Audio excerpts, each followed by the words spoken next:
Indonesia dalam rekayasa kehidupan.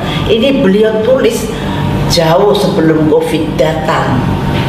Jadi ini luar biasa. Dan waktu saya membaca, aduh, alangkah bagusnya kalau pengetahuan beliau ini harus kita tularkan kepada saudara-saudara, terutama milenial-milenial yang mendengarkan acara ini, karena sangat menarik dan sangat penting. Selamat sore Bapak. Selamat sore Bu.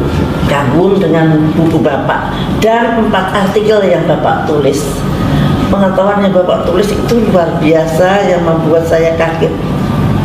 Apalagi saat ini kita dalam 1 tahun diliputi dengan ketakutan yang tidak ada cenderungannya, ketakutan yang sangat sulit untuk diterangkan, ketakutan yang tidak bisa dipikir dengan akal sehat, tidak bisa dipikir dengan ilmu pengetahuan, tapi pokoknya takut ada yang namanya dengan COVID.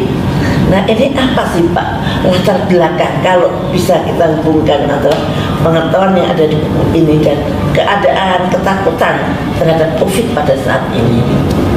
Baik, pertama-tama saya ucapkan terima kasih atas undangan Ibu sehingga saya boleh hadir. Saya sangat bangga dan menghargai karena saya bertemu dengan seorang sosok ibu sekaligus sosok yang fenomenal yang pernah saya ketahui dan saya dengar karena ibu telah pernah menyelamatkan bangsa ini dari persoalan yang sebenarnya hampir sama-sama, hampir mirip-mirip. Apa yang pernah ibu lakukan itu sungguh-sungguh telah membuat bangsa kita selamat, dan apa yang terjadi ketika itu dan yang terjadi saat ini sebenarnya polanya sama. Kembali sebelum saya masuk ke sana, saya ingin menyampaikan bahwa buku yang saya buat sebelum masa rame-ramenya keadaan seperti ini itu adalah pola yang ada di dalam buku tersebut. Sebenarnya pola yang sudah mereka bangun sejak puluhan tahun yang lalu. Mungkin dimulai tahun 1920, kemudian belum berhasil, lalu terjadilah Perang Dunia Kedua, lalu kemudian di tahun 1944, 1945 dibentuklah ada suatu badan keuangan dunia dengan Bank Dunia, dan kemudian adanya suatu organisasi yang mengorganisir negara-negara, maaf kalau di sini saya tidak sebutkan namanya, supaya para pemirsa juga mau cari tahu, karena kalau kita mau hanya mendengar dan tanpa mau cari tahu itu tidak nempel. Betul. Ya, jadi itu. Jadi saya sebut saja ini adalah lembaga non-state actor. Non-state actor bukan suatu pemerintahan. Kalau selama ini orang bilang, oh mungkin negara pemansa, negara itu sebenarnya bukan. Ini bukan. Walaupun mungkin posisinya non-state actor. Jadi dia adalah actor tetapi non-state. Bukan negara. Bukan negara. Nah, mereka punya program, itu ada 3 program utama. Yang pertama adalah money. Mereka menguasai keuangan. Sistem keuangan seluruh dunia. Sistem keuangan global. Pertama. Nah, makanya Perang Dunia Kedua ini ada kaitannya dengan pembentukan sistem keuangan moneter yang dikuasai oleh non-state actor ini. Karena ketika 1920 mereka membuat suatu lembaga juga tidak terlalu berhasil dan akhirnya dibubarkan. Nah, sebelum itu ada Perang Dunia dulu, di mana mereka juga yang mengkondisikan semua ini. Lalu tujuannya apa? Untuk membentuk lembaga moneter yang menguasai dunia di bawah kendali mereka. Jadi terbentuklah bank sentral dan sebagainya melewat sistem keuangan. Ya, sistem pertama. Yang kedua program power. Nah, bagaimana program power ini bisa terlaksana atau mereka dapatkan power dengan bisnis hutang. Jadi lembaga keuangan tadi bisa supaya membuat kita hutang, supaya negara berhutang. supaya negara berhutang Berhutang. sehingga powernya ada di Bisa itu. Jadi hutangnya, ada mereka di nggak usah turun hutangnya, tangan. ya. Mereka nggak usah turun tangan dengan kendali tadi. Istilahnya kalau orang bilang tuh neken, ya karena kita punya apa ya kewajiban. Kalau enggak nanti kayak di film-film lah. Ya. Nah, ini menjadi kepanjangan tangan untuk melakukan penekanan di setiap negara yang Penekanannya ini meliputi sosial, ekonomi, politik, seluruh semua aspek kehidupan, aspek kehidupan, seluruh aspek seluruh kehidupan. aspek kehidupan. Luar biasa. Nggak mau disisain. Ya. Menurut saya. Nah, kalau orang bilang kok seluruh dunia, ya lihat saja. Apakah dunia-dunia negara-negara itu berada di bawah kendali non-state actor itu atau tidak? Dia terdaftar tidak? Cek aja dulu sendiri. Kalau terdaftar, ya itulah kenapa bisa seluruh dunia. Terus kemudian lihat aja apakah dia punya hutang, ya. Tapi hampir semua negara di dunia itu punya hutang, Pak. Jelas, karena memang diciptakan untuk berhutang. Oh, Kenapa? Ya karena supaya bisa dikendalikan. iya, itu karena kita ini loh, karena kita latah, pengen ikut istilah internasional. Oh, Coba nggak usah ikut, coba mandiri, mungkin berbeda. Tapi itulah logika yang dibangun supaya kita menjadi negara yang terpandang dan sebagainya. keren. Kadang-kadang kita hanya karena hanya pengen dibilang itu, bilang ya takut Ya, enggak. karena itu diciptakan juga oleh mereka. Itu diciptakan. Mindset bahwa harus seperti mereka, harus begitu. Iya, harus. Mereka menciptakan itu. Menciptakan itu. Coba lihat waktu zaman Belanda dulu dan sebagainya. Kita kan mulai mengikuti sistem mereka ya sejak kita merdeka. Pelan-pelan karena sistem bukan sistem Belanda sih sebenarnya. Ini kan diciptakan oleh ketika negara kita dulu dijajah oleh yang disebut VOC. Sebenarnya bukan negara Belanda kalau mau jujur ya. Kalau kita lihat ini sistem swasta. Makanya dia selalu adu domba. Nah, apa yang terjadi sekarang pun itu menggambarkan apa yang terjadi dulu. Jadi polanya sangat mudah dibaca. Adu domba. Adu domba itu paling enak. Ibu disuruh berantem, ibu digosok, saya digosok. Saya cuma yang ngadu dombanya nonton-nonton aja kan. Nah, Ya, ibu hancur atau saya yang hancur sama-sama dikendalikan. Atau ibu yang menang, saya kalah, tetapi tetap dua-duanya dikendalikan. Itu sistemnya seperti itu. Jadi sangat sistematis. Jadi itulah dia non-state actor ini punya struktur. Nah, bagaimana cara bekerja mereka itu sangat sistematis. Sistematis itu dia membuat suatu prosedur lah, ya. Prosedur yang sangat sistematis sehingga apa yang terjadi dicetak sesuai dengan proses yang dilewati. Ya. Jadi in garbage, out garbage. oh ya. Ya, itu dia proses itu. Sehingga orang melihat bahwa apa yang terjadi itu sebagai suatu yang memang Seperti karena sistematis, Ya. dipikir alami. Oh, sepertinya alami. Seperti Konsekuensi alami. dari yang ini dari itu. Iya, itu sepertinya alami. Ya. Padahal kalau mau memahami lebih dalam, sama sekali tidak alami. Sama sekali tidak alami. Nah, Terus yang ketiga? apa yang sedang terjadi saat ini? Saya beranikan diri sampaikan bahwa ini kita sudah masuk ke dalam program ketiga dan program yang terakhir, yaitu program control population. Control population adalah akhir daripada programnya mereka yang tujuannya adalah merekayasa seluruh aspek kehidupan manusia. Dan kita semua sebagai manusia ciptaan Allah kehilangan jati diri, menjauh dari fitrah kita yang tadinya kita langsung di bawah kendali Allah karena kita punya free will. Ketika mereka ambil kendali, kontrol kita, maka kita menjauh dari Tuhan, iman kita hilang, dan akhirnya kita menjadi slave atau saya sebut dengan budak. Budak apa ya, Pak ya? Ya. Budak apa ya? Budak dunia. ketakutan kehilangan kenyamanan dunia. Itulah tantangannya. Kita lihat saja. Kalau tidak begini, maka kita tidak bisa begitu. Nah, ketakutan itulah yang dibangun, ya, dengan strategi yang sangat sistematis. Ini sistematis strategi untuk mencapai tujuan dan masif. Karena mereka punya strategi itu terstruktur, sistematis dan sangat masif. Masif itu apa? Yang tadi saya bilang terjadi di mana-mana gitu kan. Ya. Dan masif itu sifatnya memaksa. Pokoknya harus percaya. Pokoknya harus ikut, nurut. Ya. Itu pola. Kemudian sistematis, intensitasnya tinggi. Ya. Ya, tinggi. Mana-mana bising. Ya. Terus kemudian skala besar. Skalanya besar. Ya, skala besar itulah pemahaman dari masif. Ya.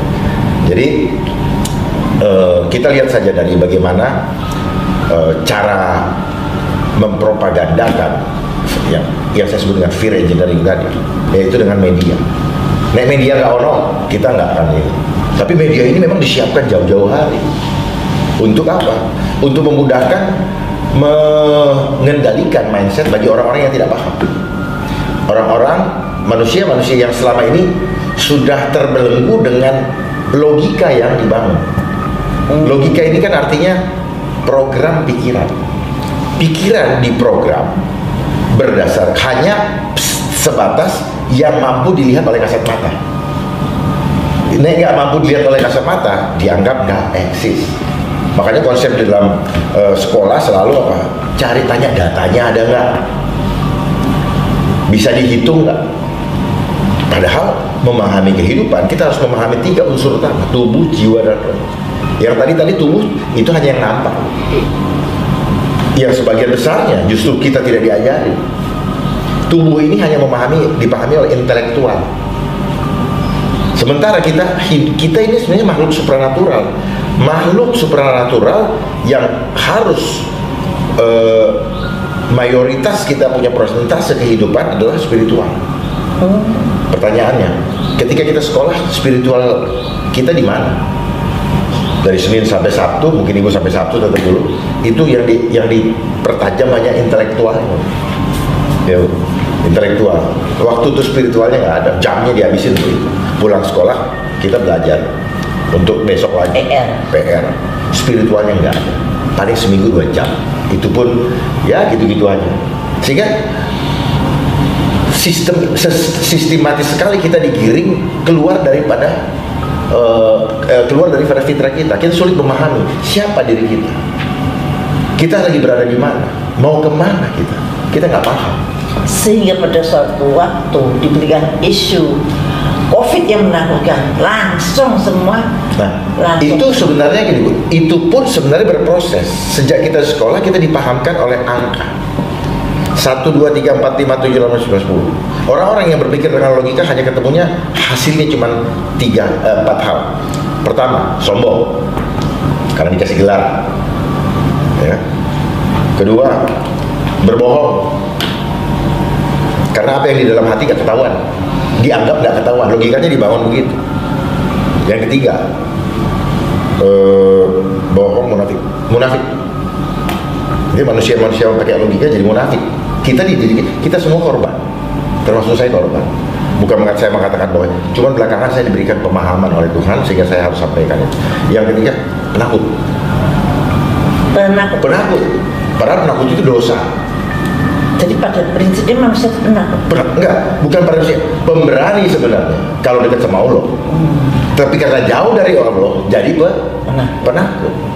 Nah, ketakutan ini adalah frekuensinya iblis. Kalau dengan Tuhan, frekuensi Tuhan apa? Iman. Kalau bersama Tuhan, Bu, kita dapat kekuatan, kita penuh dengan kasih, dan kita tertib. Tertib itu apa? Betul-betul tunduk 100% sama Allah. Artinya mempercayakan kehidupannya sama Allah. Nah, kalau sekarang saya lihat sudah mulai tidak goncang. Ya, padahal jadi saya melihat artinya apa? Label-label organisasi yang membawa identitas keimanan menjadi hilang. Kalau orang takut meninggal, takut mati, isunya takut mati. Kenapa tidak diperbanyak ibadah? Ini kan satu hal yang perlu dipikirkan, didalami. Gitu. Nah, tetapi saya juga mau buka kenapa orang menjadi penakut. Diproses sejak lama. Ketika kita mulai memberikan asupan-asupan yang tidak koheren untuk organ kita, mulai dari makan beras, makan nasi, terus produksi-produksi yang tidak higienis, diproduk dengan kimia buatan dan seterusnya, kita dipermudah dengan belanja-belanja di tempat-tempat supermarket yang kita tidak pernah tahu bagaimana olahannya, cuman kemasannya, rupanya yang menarik kok. Kita sering tertipu oleh rupa. Nah, logika kita selalu dibangun dengan apa? Senang dengan rupa, tetapi tidak tahu ingredientnya. Kita suka tertipu dengan rupa. Oh, rupanya bagus, tetapi ternyata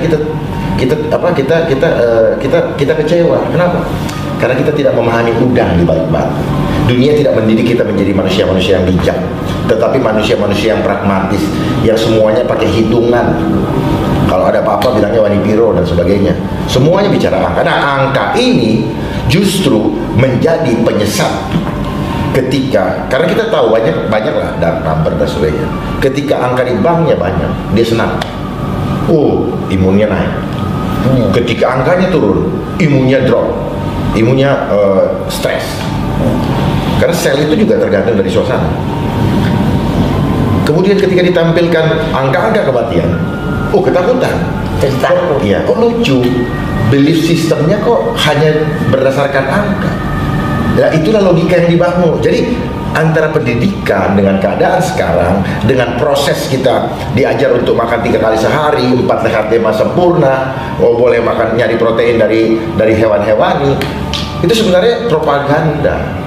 Iya, karena memang angkanya segini, ini banyak banget loh, inilah gitu, jadi pada takut. Kalau cuman angka saja, mungkin orang angka saja, apalagi kalau dibandingkan dengan 270 juta penduduk, sangat kecil.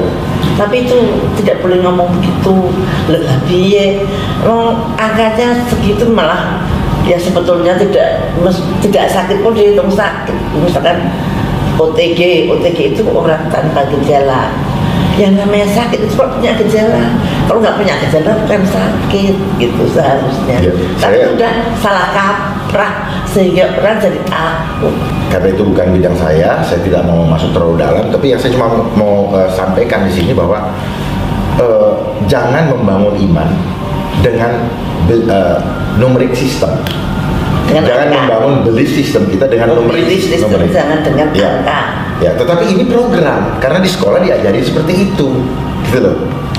Kalau ibu 10 saya 5, ibu nggak usah disuruh sombong, angka 10 lebih tinggi dari 5. Dan itu sudah direkam di alam bawah sadar. Makanya ini adalah program alam bawah sadar. Orang tidak menyadari.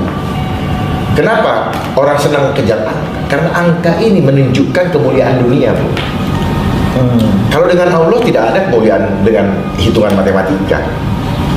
Kalau kemuliaan Allah itu bulat, mulia, itu bulat. Nah, tidak bisa dibandingkan dengan kemuliaan. Makanya banyak orang mengejar angka. Kenapa terjadi korupsi di mana-mana dan sebagainya? Karena kita dibangun oleh ilusi angka, bahwa dengan angkamu segini, kamu dipuji-puji orang. Kita semua tertipu dengan permainan angka. Itu yang saya mau bahas. Bagaimana caranya supaya kita tidak tertipu oleh permainan angka tersebut? Begini, kalau memahami masalah ketuhanan, kembali lagi, hidup kita, saya bisa hidup tidak dengan hitungan angka.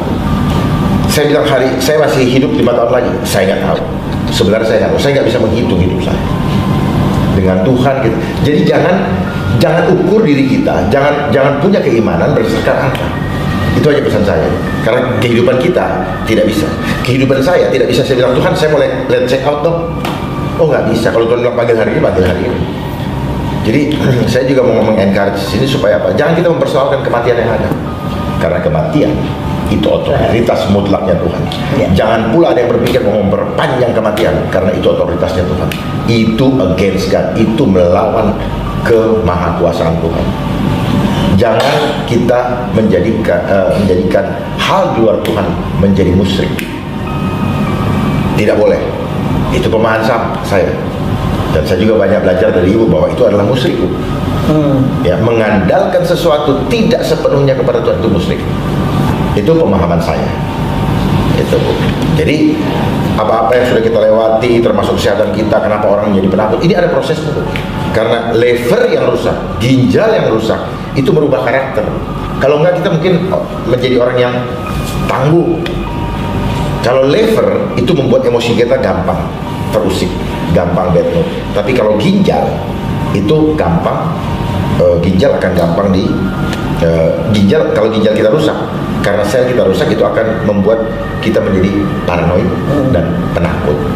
Akhirnya mudah dikendalikan. Ya.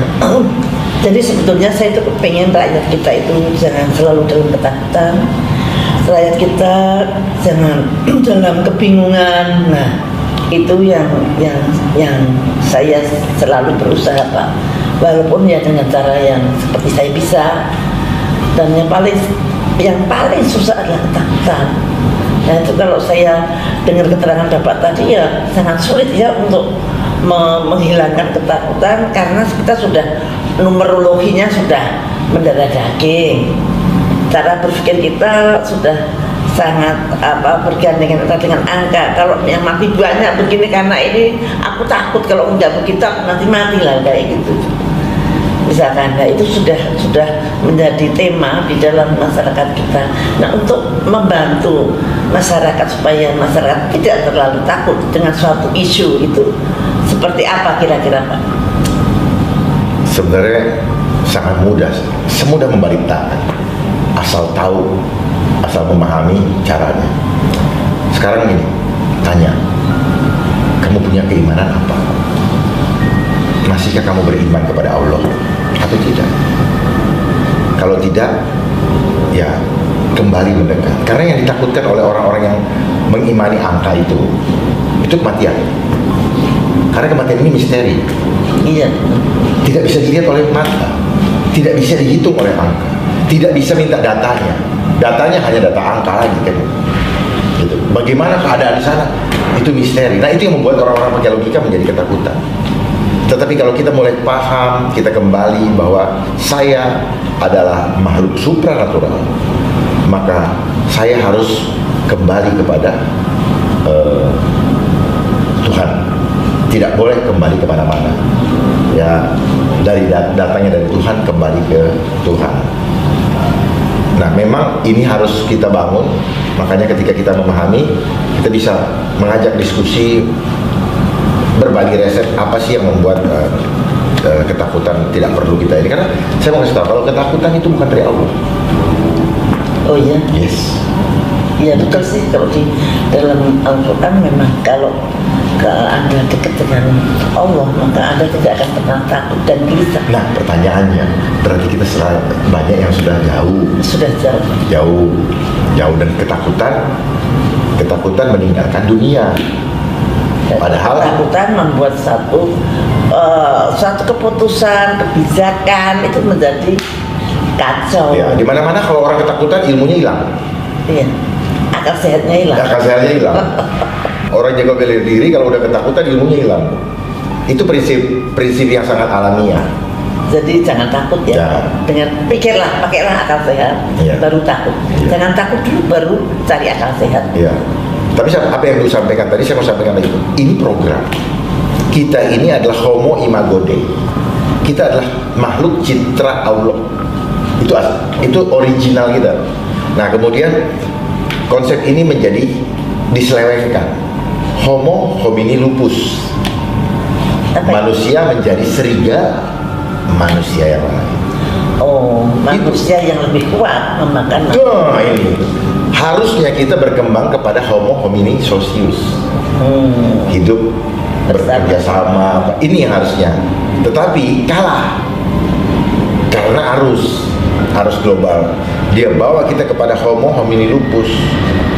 Jadi ini adalah teori yang dibangun oleh Thomas Hobbes. Thomas Hobbes ini ya orang-orangnya mereka juga. Gitu.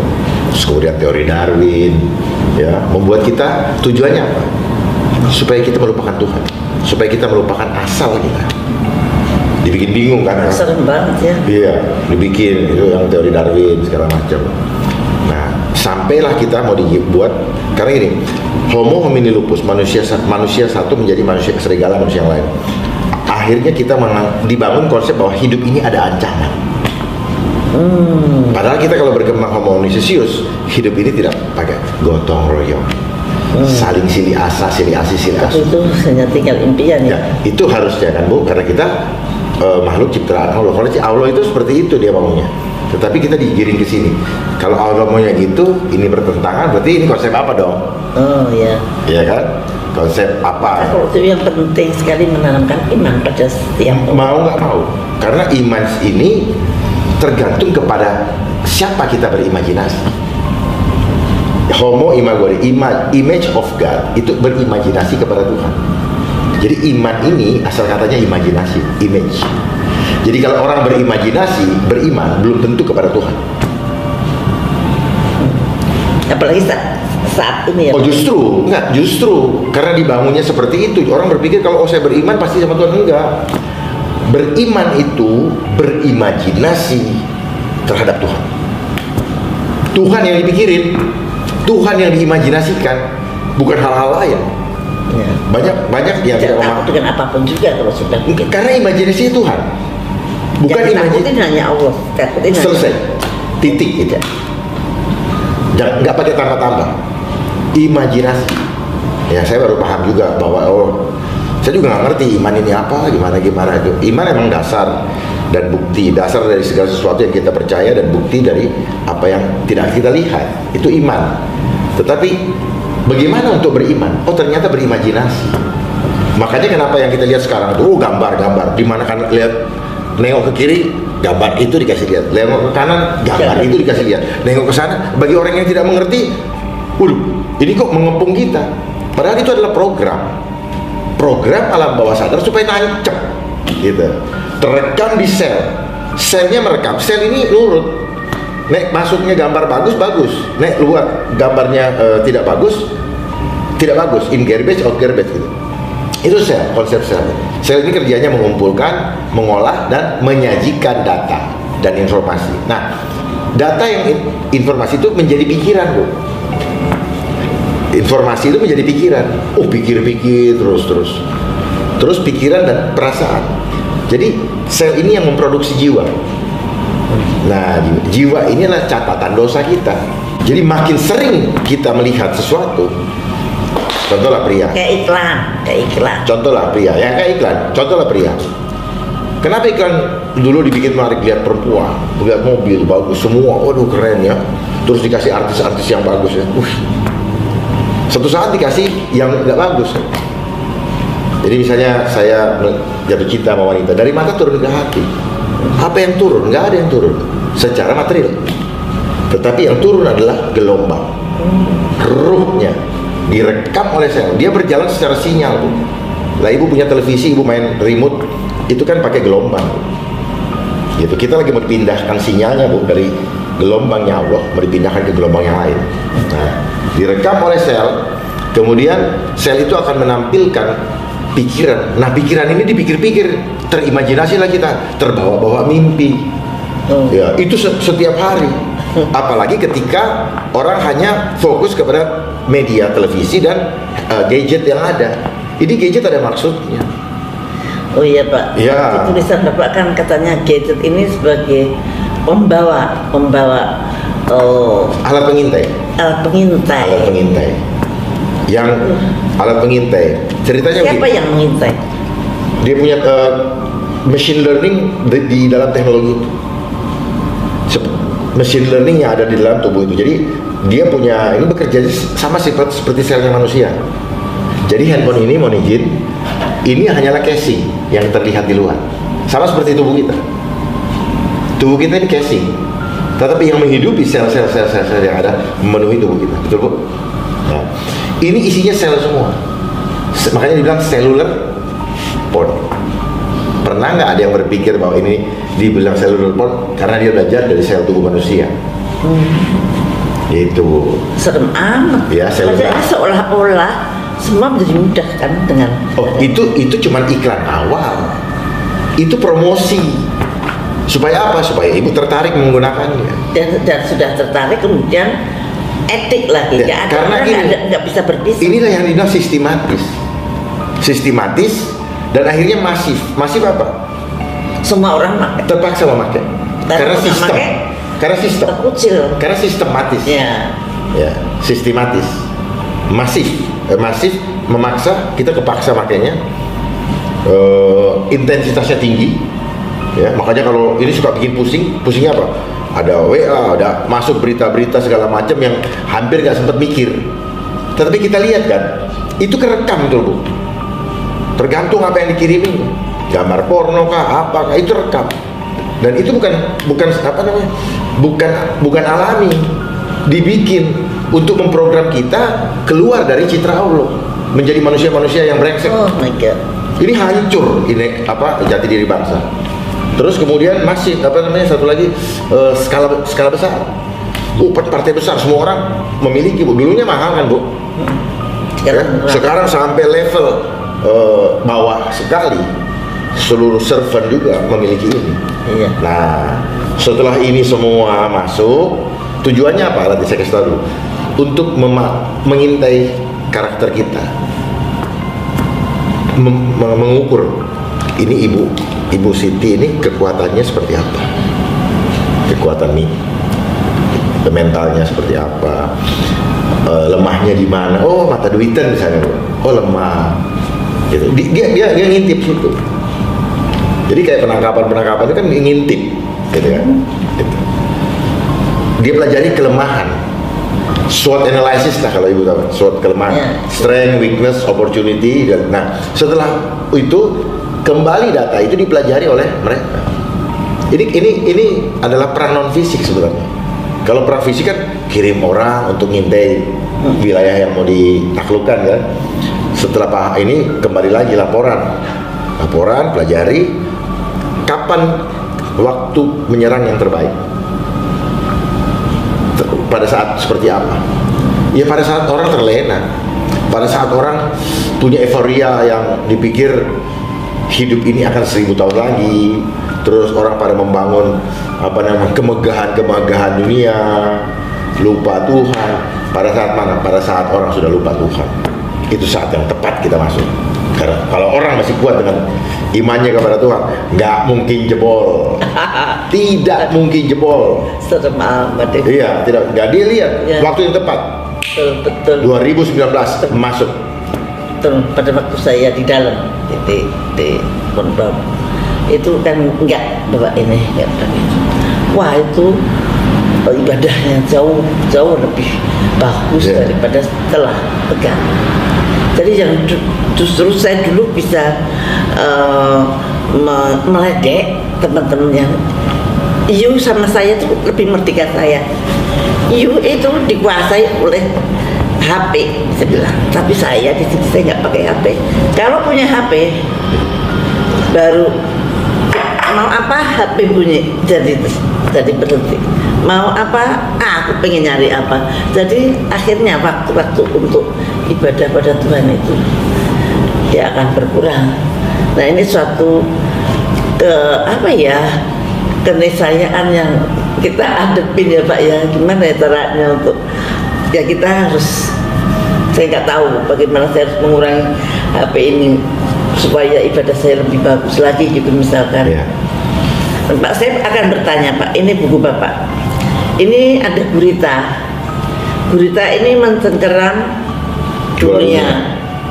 Tuh ini kok ada N. pahlawan N ini. Iya, itu waktu itu saya bikin begini Bu, bahwa ada kekuatan yang menggurita sedang mencengkeram dunia, yaitu kekuatan global. Termasuk Indonesia ya. Oh jelas, makanya saya tampilkan di situ gambar Indonesia, peta wilayah geografi Indonesia. Nah kemudian terus saya mengambil gambar wayang, tapi wayang dalam karikatur supaya kelihatan lucu, yang mengalahkan kekuatan global itu. Jadi filosofinya gini, bahwa Indonesia yang bisa mengalahkan Yes. Kekuatan global itu. Nah, N itu adalah Nuswantara. Nuswantara. Ya. Bekas Nusantara. Ya, Nusantara itu fisiknya. Ya. Geografi Indonesia itu Nusantara. Dari Sabang sampai Merauke itu Nusantara. Tapi ini nilai spiritualnya Ya. dari makhluk. Ini milenial harus tahu bahwa Indonesia itu adalah ini yang dia akan berhasil loh nembak gurita yang mencengkeram dunia dan Indonesia. Saya nggak tahu kapan, tapi ini adalah tugas Sanggup. milenial nanti ya Pak ya. Ya. Kira-kira panahnya ini apa Pak? Apakah ini Itu- bukan preambul Undang-Undang Dasar 45 Ya. yang alinea keempat? Jadi sebenarnya Nuswantara itu adalah nilai spiritual dari bangsa Indonesia sebagai makhluknya Allah. Nu adalah makhluk swamandiri, anta menuju Tuhan. Jadi yang mampu mengalahkan itu hanya orang-orang yang, kalau bangsa Indonesia ini kembali ke Tuhan.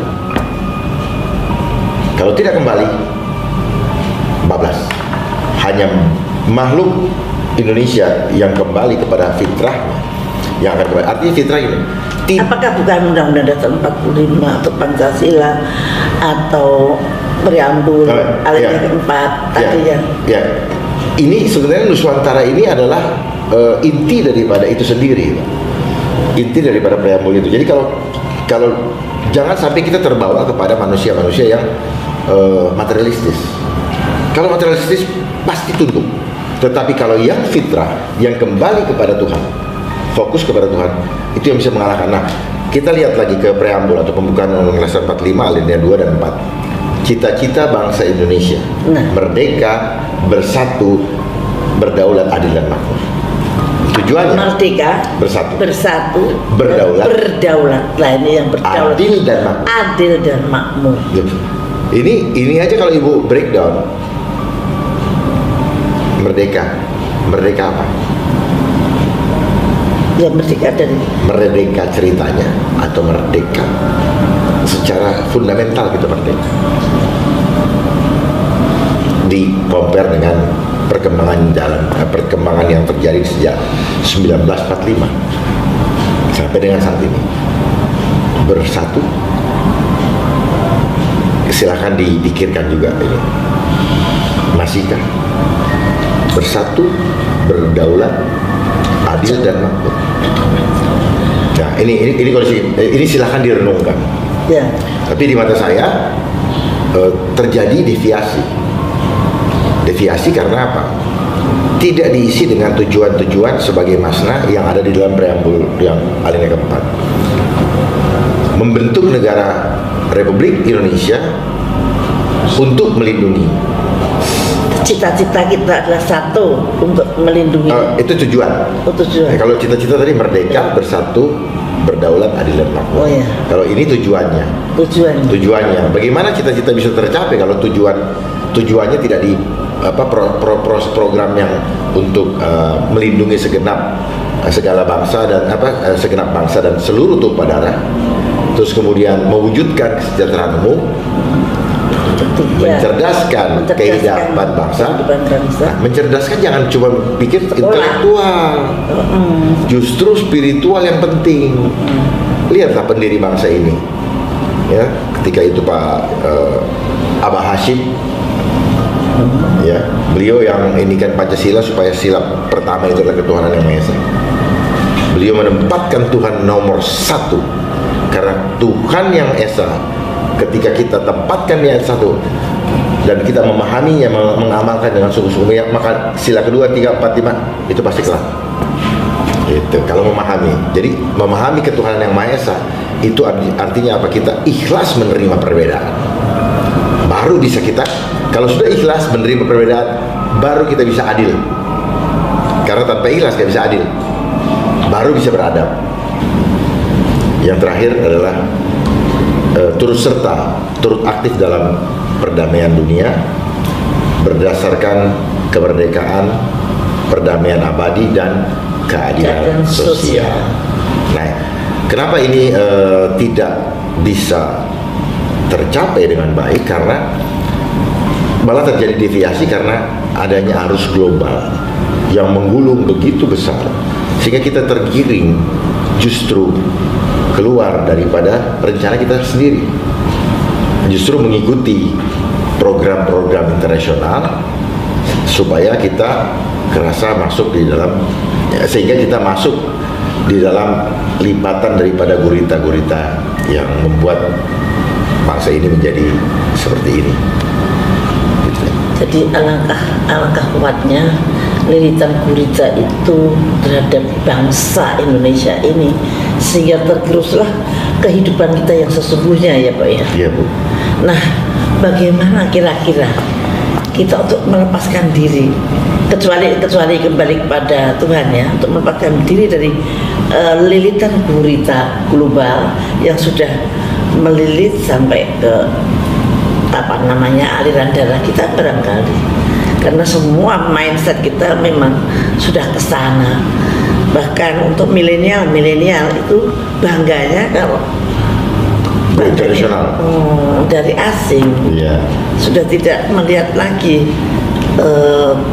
apa yang ada di negara kita. Nah itu saya tuh sangat prihatin sekali kalau melihat itu Pak. Saya tantangan yang sangat luar biasa bagaimana kita bisa bercerita pada milenial negara kita itu seperti apa, bangsa kita, kenapa kita itu ada bangsa Indonesia yang sekarang kita ini jadi bangsa Indonesia.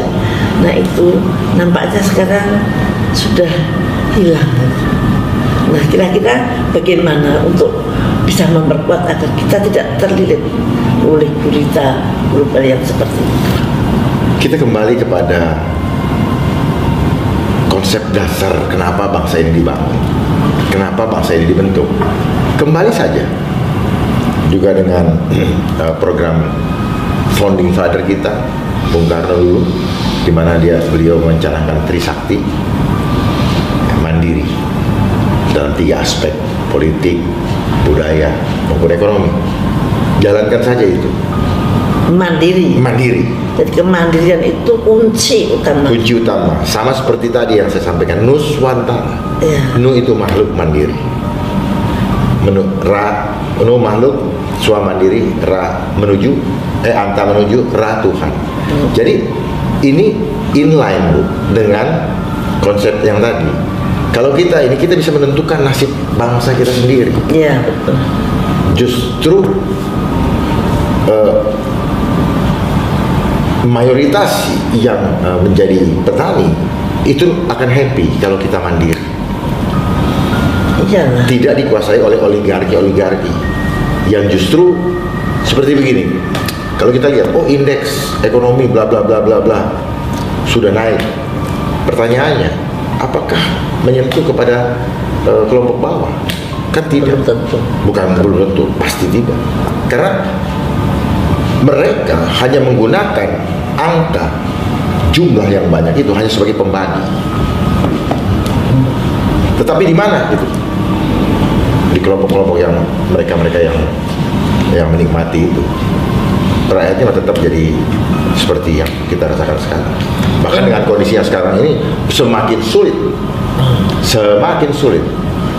Apalagi dengan agenda yang lain-lain ya, yang di endorse oleh global seperti revolusi industri 4.0, itu harus cepat waspadai, akan menimbulkan persoalan di mana sumber daya SDM-nya banyak yang akan tidak memiliki pekerjaan, kalaupun bekerja jadinya budak. Nah, kita berharap bangsa kita adalah bangsa yang mandiri, yang betul-betul punya harga diri, dan hidupnya tidak hanya sekedar mengejar angka-angka nominal, tetapi hidupnya nominal atau angka-angka boleh dimiliki, tetapi fokusnya hanya kepada Allah. Ini hanya sebagai saran untuk semakin mendekat kepada Allah. Bukan ini menjadi tujuan hidup. Kalau ini menjadi tujuan hidup, maka kita akan terhilang dari kendali Tuhan. Karena orang yang takut kepada yang sifatnya jasmani atau materi, maka kita akan kehilangan iman kepada Tuhan karena iman kita kepada angka. Gitu. Itulah yang bakal terjadi. Seperti kebanyakan. Terima kasih banget ini Pak. uraiannya sangat berarti untuk saya terutama, dan benar-benar sangat berbobot. Dan kita memang harus mencoba menyampaikan hal-hal seperti ini dalam kesempatan seperti ini, karena pendengar saya banyak yang milenial, Pak. Nah, itu yang saya harap para milenial mendengarkan dengan seksama, dengan cermat. Seperti yang kita dengarkan bersama tadi, menurut Bapak Komjen Dharma Pangrikun, bahwa kita harus mandiri, kita harus mempunyai harga diri untuk menjadi negara yang kuat dan negara yang berdaulat. Ini sangat penting untuk para milenial. Dan nanti mungkin kesempatan lain kita akan bercerita lagi tentang ini, karena ini adalah bekal yang sangat penting untuk menjadi generasi yang akan datang. Saya sudah tua, Anda masih muda, dan Anda adalah estafet yang harus kuat dan membentuk negara kita menjadi berdaulat kembali, seperti apa yang dicita-citakan oleh para founding father kita. Dan Mak Pangrikun ingin memberikan statement langsung pada para milenial pada kesempatan ini. Monggo, Pak. Terima kasih, Bu. Adik-adik milenial ya dimanapun berada, saya ingin memberikan pesan bahwa gadget yang ada di tangan adik-adik sekarang itu adalah sangat merusak. Beberapa kemarin saya mendengar kabar bahwa di Bandung anak-anak umur 11 tahun banyak yang mengalami gangguan jiwa, dan rumah sakit jiwa di Bandung boleh dicek. Dan sebenarnya itu adalah sasarannya, membuat manusia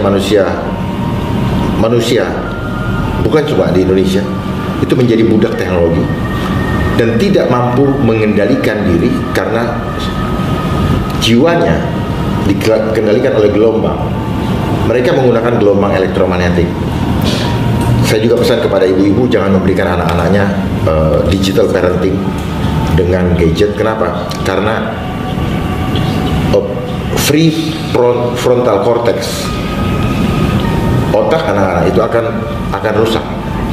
Kalau dia bergeser 4% saja, nanti lama-lama kelakuannya seperti binatang. Karena akan kelakuannya itu akan gampang garang, meledak-ledak, dan kalau handphonenya diambil, dia akan ngamuk, bahkan dia melakukan apa saja untuk mendapatkan handphonenya lagi. Itu karena kerusakan otak, sel-sel di otaknya. Karena ketika handphonenya ada,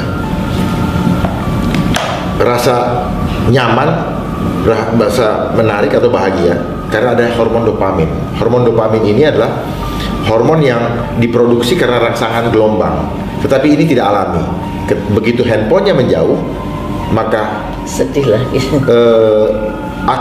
akan terasa sakau. Kalau di narkoba itu bete, terus nggak nyaman dan pengen ngambil lagi. Ingat, 7 jam digunakan dalam sehari sama dengan tidak tidur 7 hari 7 malam. Artinya apa? Dia ingin memperpendek kita. Dan jangan gara-gara seluler ini kita dibuat jauh dari Tuhan. Karena tujuannya saya pastikan untuk menjauhkan kita dari Tuhan, karena kita sibuk terus-menerus, bahkan cari uang dengan menjadi YouTuber hanya untuk menjauhkan kita dari mencari Tuhan. Dia sengaja memberikan kita 1001 alasan untuk sibuk cari apa saja, diberikan apa saja, tetapi jangan sampai kita mencari Tuhan. Itu intinya.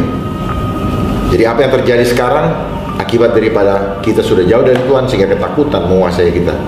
Sampai jumpa di lain kesempatan. Tetap semangat, jadilah penerus bangsa yang membuat Indonesia ini kembali kepada kejayaannya sesuai dengan cita-cita proklamasi dan 45 alinea 1 dan alinea 2 dan 4, dan kembali jayalah Indonesia.